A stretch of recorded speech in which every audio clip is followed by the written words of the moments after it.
할렐루야. 오늘 이제 부활주일을 준비하면서 또 많은 분들이 교회에 또 오셔서 또 청소해 주셨습니다. 감사드립니다. 성전이 깨끗해진 것 같지 않으세요? 더? 그렇죠? 우리 늘 주의 성전을 지금과 같이 저희들이 깨끗하고 청결하게 소중히 갖고 갈 수 있기를 바랍니다. 오늘 부활주일 맞아서 나가실 때 교회에서는 계란 한 판씩 준비를 했습니다. 그래서 가정별로 나가실 때 받아가 주시길 바라고요. 삶은 계란도 주시나요? 네, 삶은 계란은 드시지 마시고 예수님 부활하셨음을 또 이렇게 나누면서 전하셨으면 좋겠습니다.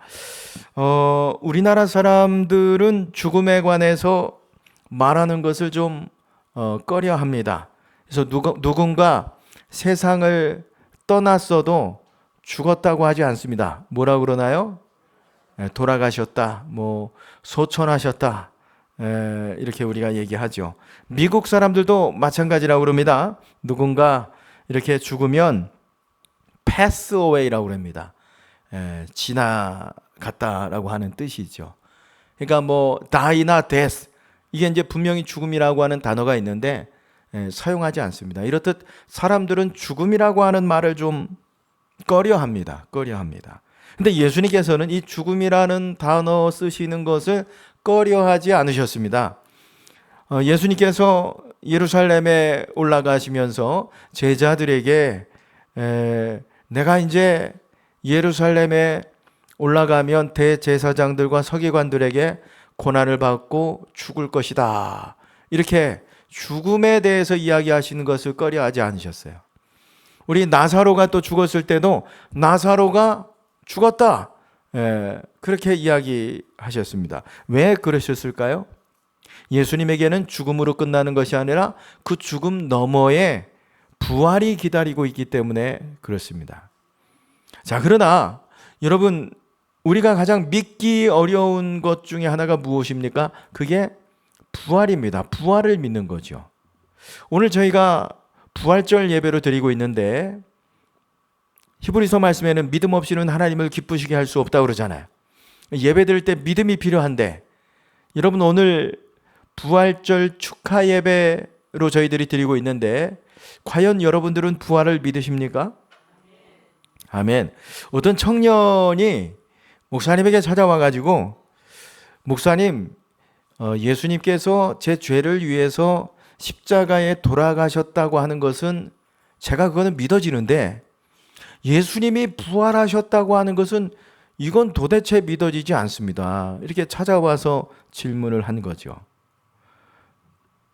십자가에서 죽은 것은 믿어지는데 부활하신 것은 믿어지지 않는다는 거예요. 그러니까 어떻게 보면 솔직한 대답이죠. 정직한 대답이죠. 여러분, 정말 예수님이 부활하신 것을 믿습니까? 이게 믿어집니까? 이게 믿어져야 되는 거예요. 믿어져야 되는 거예요. 왜냐하면 이 부활에 대한 믿음이 없으면 그 사람은 구원받았다라고 할 수 없어요. 그리스도인이라고 할 수 없기 때문에 그렇습니다. 왜 그런가? 로마서 말씀에 보면 우리의 믿음이 무엇인가가 나오는데, 로마서 10장 10절의 말씀에 보시면 사람이 마음으로 믿어 의에 이르고 입으로 시인하여 구원에 이르느니라 그랬습니다. 그러니까 마음으로 믿어 의에 이르고 입으로 시인하여 어떻게 해요? 구원에 이른다. 믿어서 구원받는다는 이야기를 하는 건데, 그러면 그 믿음의 내용이 무엇인가? 그 전에 9절의 말씀해 보시면 믿음의 내용이 무엇인지 바울은 이렇게 이야기하죠. 함께 읽어보실까요? 내가 만일 내 입으로 예수를 주로 시인하며 또 하나님께서 그를 죽은 자 가운데서 살리신 것을 내 마음에 믿으면 구원을 받으리라 그랬습니다. 자, 보세요. 믿음의 내용이 무엇입니까? 예수님을 주로 시인할 뿐 아니라 그를 죽은 자 가운데에서 다시 살리신 것을 믿는 것, 이걸 믿으면 구원을 받는다 그랬습니다. 그러니까 부활을 믿는 거예요, 한마디로. 그러니까 부활이 믿어지지 않으면 그 사람은 아직 구원을 받은 사람이 아니다라고 하는 것입니다. 여러분, 부활이 믿어지시나요? 이게 아는 것하고 믿는 것하고 달라요. 예. 아는 것하고 믿는 것하고 다릅니다. 오늘 본문에도 보시면 고린도 교회에 여러 가지 많은 문제들이 있었는데 그 많은 문제들 가운데 아주 중요한 문제가 뭐냐면 부활을 믿지 못하는 사람들이 있었다는 거예요.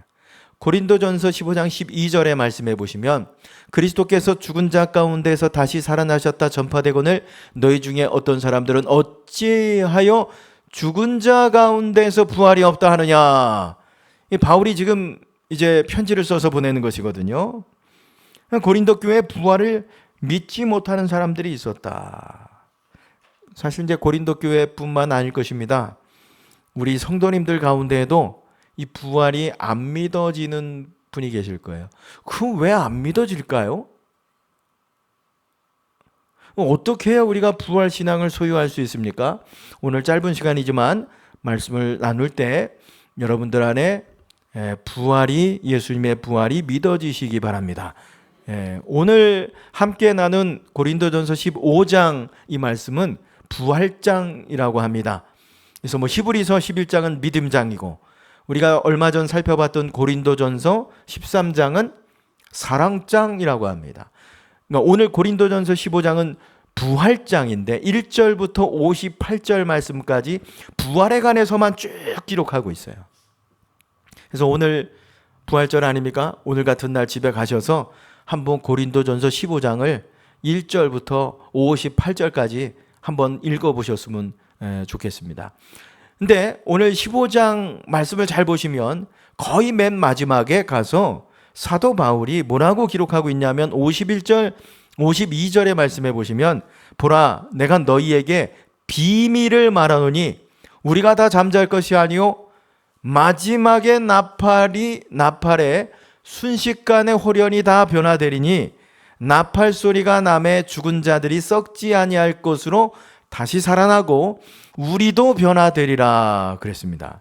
그러니까 우리가 죽으면 이건 성경은 이제 죽었다 얘기하지 않고 잠잤다고 얘기하는데 자, 다 잠잘 것이 아니라 마지막 날에 어떻게 해요? 홀연히 변화되어서 다시 살아날 것이다. 이 뭘 말하고 있는 거예요? 부활을 말하고 있는 거죠. 부활을. 근데 여기 보시면 홀연히 다 변화되리니 그랬습니다.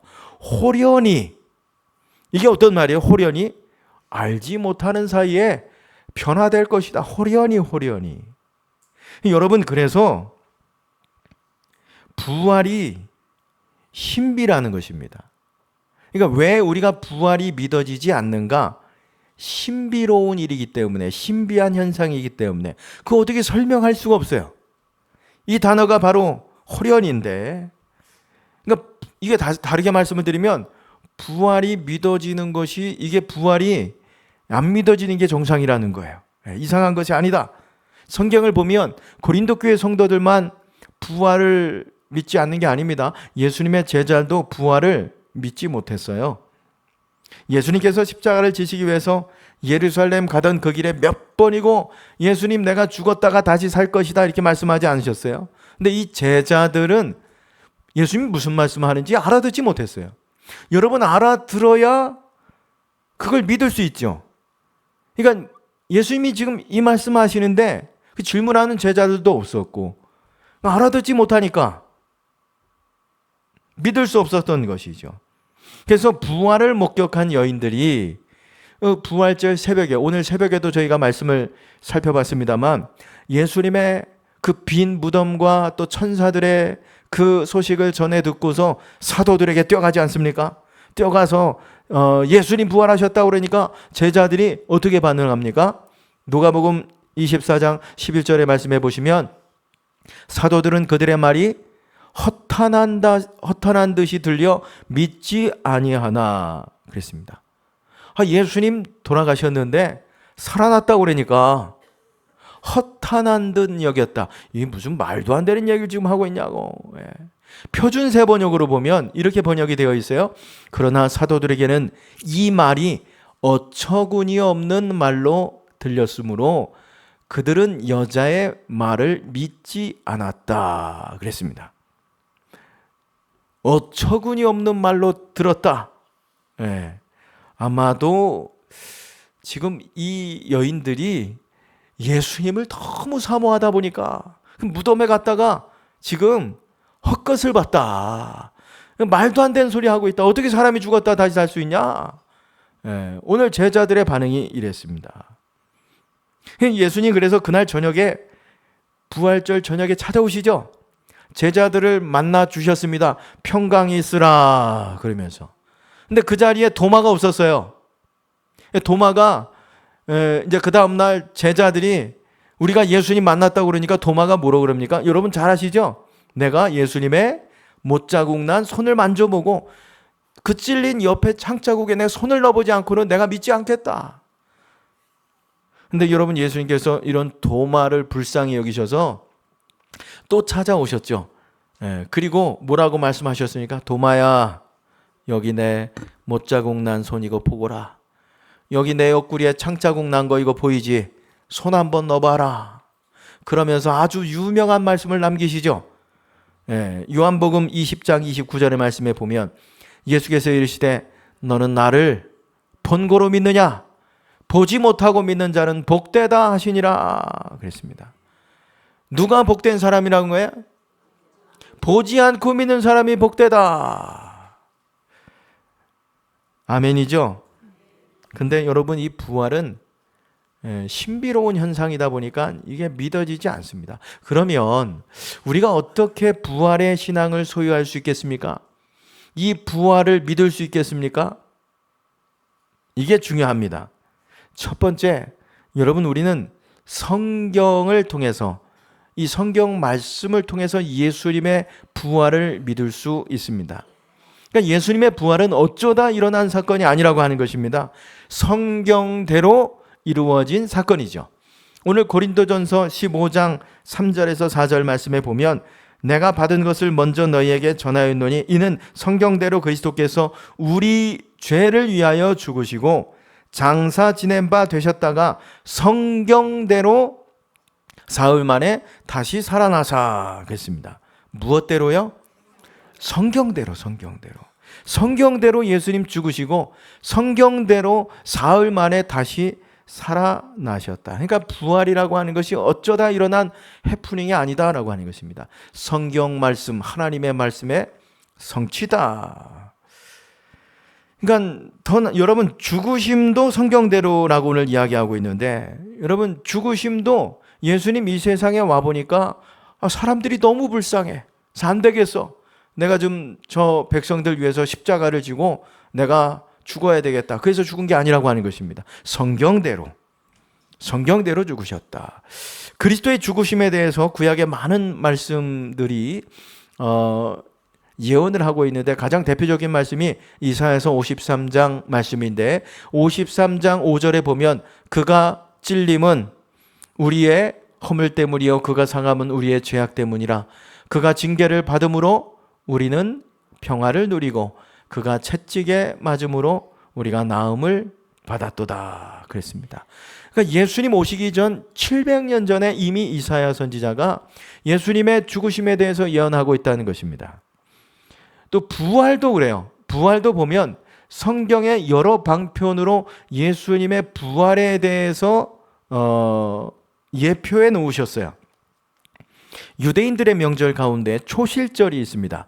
초실절 절기는 어떤 절기인가? 가나안 땅 들어갈 때 예수님께서 주셨던 절기인데 초실, 첫 번째 열매를 하나님께 드리는 절기가 초실절입니다. 초실절. 첫 열매를 드린다.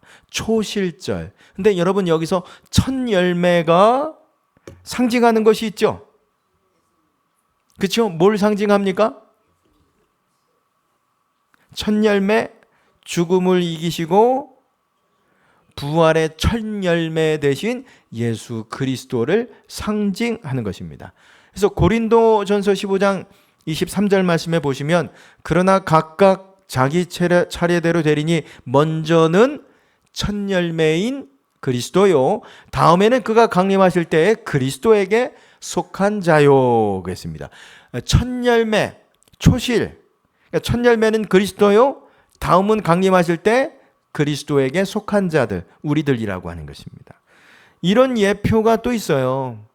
여러분, 예수님께서 기적을 많이 베푸시니까 사람들이 표적을 좀 보여주십시오 그럽니다.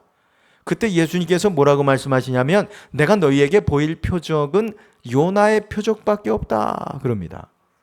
여러분, 구약의 요나 이야기 아시죠?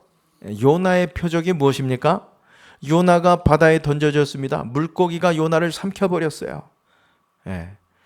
3일간 물고기 뱃속에 지내다가 물고기에게 어떻게 보면 토해내지죠. 이게 이제 다시 말씀드리면 죽었다가 다시 살았다는 것입니다. 죽었다가 다시 살았다. 요나의 표적이 무엇을 이야기하고 있겠습니까? 예수님의 죽으심과 부활을 예표하는 거죠. 그러니까 사람들이 표적을 좀 보여달라고 그러니까 내가 지금 너희에게 보일 것은 요나의 표적밖에 없다. 이게 뭐예요? 내가 너희에게 보일 표적은 십자가의 죽으심과 부활밖에 없다. 그러니까 사실 이제 이것은 예수님의 부활을 간접적으로 예표해서 보여준 사건들인데 실제적으로 직접적으로 예수님의 부활에 관해서 기록되어 있는 말씀들이 많이 있습니다. 근데 그 대표적인 말씀이 오늘 함께 나눈 신약의 말씀이거든요. 시편 16편 10절에서 11절까지인데요. 이는 주께서 내 영혼을 수월해 버리지 아니하시며 주의 거룩한 자를 멸망시키지 아니하실 것임이니이다. 주께서 생명의 길을 내게 보이시리니 주 앞에는 충만한 기쁨이 있고 주의 오른쪽에는 영원한 즐거움이 있나이다. 그랬습니다. 이게 제가 이제 여러분 이 말씀이 예수님의 부활을 예표하고 있는 말씀입니다라고 말씀을 드렸죠. 그러면 이게 어떻게 정말 예수님의 부활을 예표하는 말씀이겠습니까? 제가 어떻게 알고 이걸 여러분들에게 예수님의 부활을 예표하는 말씀이라고 지금 전하고 있어요?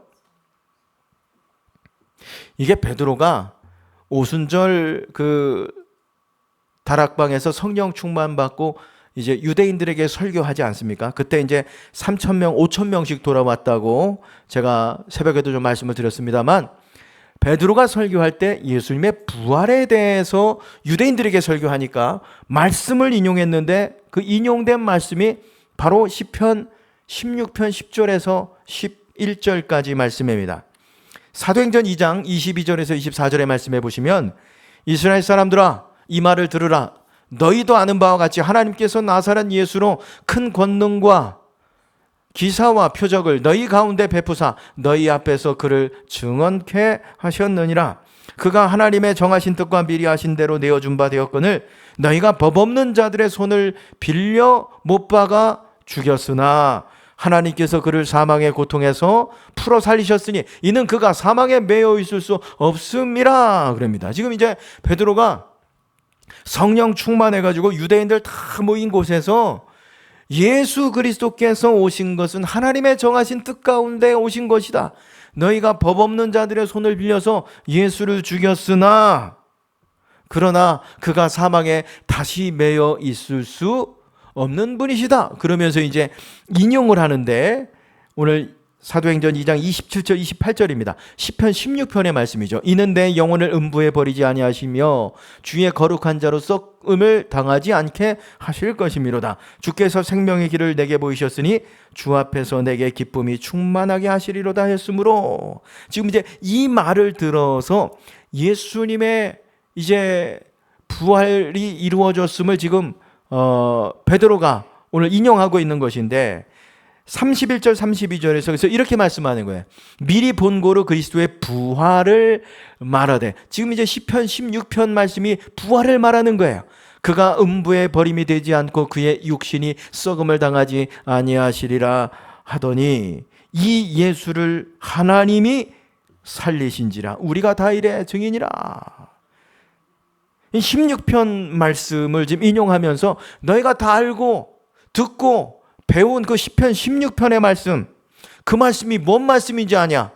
바로 오늘 예수 그리스도를 향한 말씀이다. 그 부활을 증언하고 있다.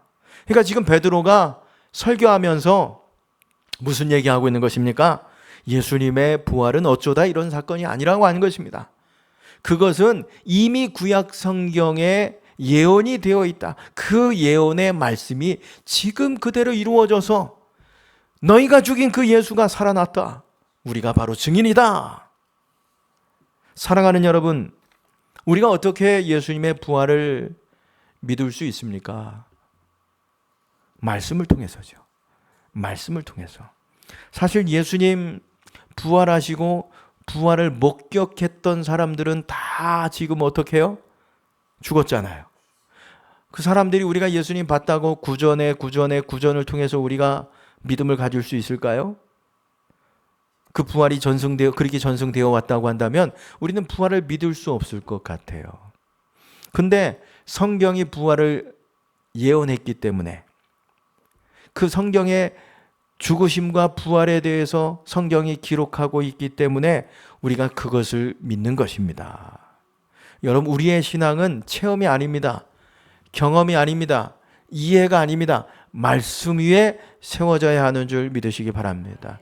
그러니까 성경을 통해서 우리가 예수님의 부활을 믿을 수 있게 돼요. 두 번째로는 부활 신앙을 갖도록 여러분 부활의 증인들을 많이 남겨두셨다는 거예요.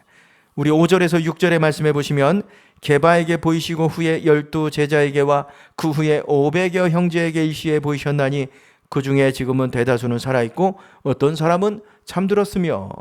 게바가 누구예요? 베드로죠. 베드로에게 보이고 12 제자에게 보이시고 500여 제자들에게도 예수님이 지금 보이셨다는 거예요. 또 누구요? 7절 8절 보시면 그 후에 야고보에게도 보이셨으며 그 후에 모든 사도에게와 맨 나중에 만삭되지 못하여 난 자와 같은 내게도 보이셨느니라. 여기 야고보에게도 보이셨다 그랬는데 이 야고보는 요한과 야고보 할 때 그 야고보가 아닙니다. 예수님의 동생 야고보죠. 야고보서를 기록한 야고보. 그 야고보에게도 보이셨고 그리고 맨 나중에 만삭되지 못하여 난 자와 같은 내게도 보이셨다. 누구예요? 바울이죠. 바울은 예수 믿는 사람들을 잡아서 죽이려고 하던 자가 아닙니까? 근데 그가 부활의 주님을 만났다는 거예요. 아니 도대체 언제 부활의 주님을 만나는가? 다메섹에 갈 때. 사울아 사울아 내가 어찌하여 나를 박해하느냐. 그 다메섹에 갈 때 만났던 주님이 부활의 주님이신 거죠. 그러니까 이런 말을 하면서 6절에 이런 얘기예요. 우리 후반절의 말씀에 보면 그 중에 지금 대다수는 살아있고 어떤 사람은 잠들었으며 그랬습니다. 그러니까 지금 이 고린도 전서를 써서 보내던 요 당시에 지금 예수님의 부활을 목격한 사람들이 지금 살아있다는 거죠. 예수님을 만났다는 거예요. 그 사람들은 아직 살아있으니까 너희들이 가서 한번 물어봐라 라고 하는 것입니다. 자 보세요. 더 놀라운 것은 제자들이 예수님의 부활을 목격하고 바뀌었다는 것입니다. 예수님의 부활을 목격하기 전에는 다 숨어서 문을 꽁꽁 걸어 잠그고 있던 제자들이 아니겠습니까? 두려워서. 근데 예수님을 만나고 나서는 그들이 바뀌었어요. 죽음을 두려워하지 않고 부활을 증거합니다. 그래서 어떤 제자들은 톱에 켜서 순교를 당하기도 하고 사자굴에 던져지기도 하고 십자가에 거꾸로 못 박혀서 순교하기도 하고 그러면서도 예수님의 부활을 전하죠. 왜요? 부활을 목격했기 때문에 내가 죽어도 다시 살 것을 믿기 때문에 바로 그런 제자들을 통해서 오늘 우리 손에까지 복음이 전해진 것입니다. 말씀의 결론이죠. 여러분 예수님께서는 성경대로 죽으시고 성경대로 부활하셨습니다. 그리고 많은 부활의 증인들이 증언하고 있죠. 자, 근데 우리가 부활을 믿을 수밖에 없는 더 확실한 증거가 있어요. 앞서 말씀드린 증거들. 그것은 사실 어떻게 보면 외적인 증거들이거든요. 근데 부활을 믿을 수밖에 없는 확실한 내적 증거가 우리 안에 있습니다. 그 우리 안에 남겨두셨어요. 누구를 통해서요? 성령을 통해서. 성령께서 예수님의 부활을 믿도록 도우시고 계신 줄 믿으시기 바랍니다. 여러분, 그래서 우리가 성경 말씀 읽을 때 깨달아지는 거죠. 설교 말씀 들을 때 아멘 하게 되는 거예요. 나는 원래 그런 사람이 아니에요. 나는 의심이 많은 사람이에요. 잘 믿어지는 스타일이 아니에요. 근데 이상하게 말씀을 읽을 때마다 말씀이 믿어지고, 설교 말씀 들을 때마다 아멘하고, 고난주간 설교 말씀을 듣는데 내가 그 십자가의 현장에 가 있는 것 같고, 새벽에 부활절 말씀을 듣는데 내가 부활의 현장에서 그 예수님의 부활을 축하했던 여인들과 같이 환호성을 지르고 있고, 이런 것처럼 내가 여겨져요. 사실 2000년 전 여러분 예수님 십자가에 돌아가신 사건이 오늘 우리가 어떻게 믿어져요? 성령께서 역사하시는 것입니다. 내게 은혜 주시는 것입니다. 바로 이게 부활이 믿어질 수밖에 없는 확실한 여러분 내적 증거죠. 그래서 바울이 오늘 고린도전서 15장 10절에서 뭐라고 고백합니까? 내가 나 된 것은 다 하나님의 은혜로 된 것이다. 네, 하나님의 은혜로 된 것이다. 나 같은 사람에게 이게 믿어집니다. 주님만 생각하면 감사하고 고맙고 죄송하고, 여러분 믿어지도록 역사하시는 하나님의 은혜, 성령을 통해서 주신 여러분이 믿음, 그 무엇도 빼앗을 수 없습니다. 오늘 예수님 부활하신 날입니다. 성령께서 우리에게 여러분 충만한 이 은혜를 부어주셔서 오늘 이 부활절 예배, 축하 예배, 잔치, 찬양, 축제까지 정말 입술로만이 아니라 여러분 우리의 마음으로, 중심으로 하나님을 찬양하고 부활을 축하하는 복된 날 되시기를 주님의 이름으로 축원합니다.